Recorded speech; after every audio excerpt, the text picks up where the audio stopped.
Alright, so after replaying Snowgrave route, I noticed something that I missed the first time, which honestly might just change everything in the next chapters, as it's something that occurs only at the end of chapter 4. Before we begin, huge spoiler warning for the entirety of the game and both of its routes. Please go try them yourself before watching the video. I've over 70 hours in this game by replaying it over and over, seeing new things each time, and well, you might have two questions right about now. First one being, why do I have so many hours on a game that has about half that amount of playtime, and what is that something which is already visible on the title or thumbnail that I'm trying to be mysterious about? Well, first things first, I replay the game because of the amount of stuff I find each run I play through, since I usually pay attention to different stuff every time. Secondly, this instance of slaying enemies does happen in both routes, meaning if you were to do, for example, an aborted Snowgrave or a pacifist, you'd still be able to slay the Titan spawns.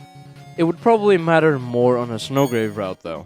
But why the Titan spawns in particular? Well, as of right now, the only clues as to what enemies would be able to kill in the future, as Kris, seems to be the enemies that would purify.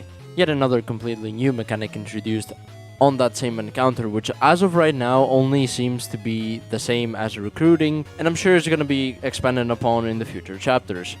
That raises the question though, is purifying exclusive to dark type enemies like the spawns or the Titan? Maybe even the Knight? The Knight, although, doesn't seem to be a dark type enemy, and from what I can honestly tell, the Knight is also probably a lightener, given the fact that they can seamlessly travel between dark worlds as seen in chapter 3 on the ending sequence. Another thing about the Knight is that by modifying the game files and actually sparing the Knight doesn't purify it, but recruits the Knight. We're not sure yet if we have to purify the Knight or not later on. Toby might have just not set the property for the Knight to be purifiable yet. So, Kris is able to slay stuff that appears to be purifiable enemies. Unlike Undertale, where the kill counter shows up after you've killed a few dozen enemies, the slay counter appears from your very first kills. We're also not really able to slay the Titan, not even with cheats, so we don't know if the Titan is purifiable either, or if we can actually slay it.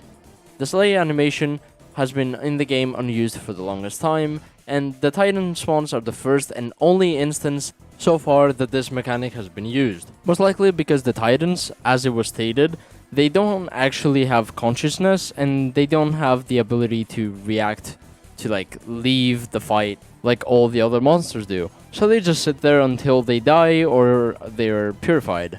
But why now? It feels really random, but I'm sure Toby threw it in there before the chapter ended, just so we have something to keep in mind for the future, as it's probably gonna be expanded on the future chapters, that along with the slay count for Kris. Anyway, this is a really short video as I do not have a lot to talk about, but I really want to talk to you guys down in the comments. I'm gonna be responding to every comment I see basically, and I really want to theorize with you guys. What do you think about the slay counter and how it's gonna evolve in the future?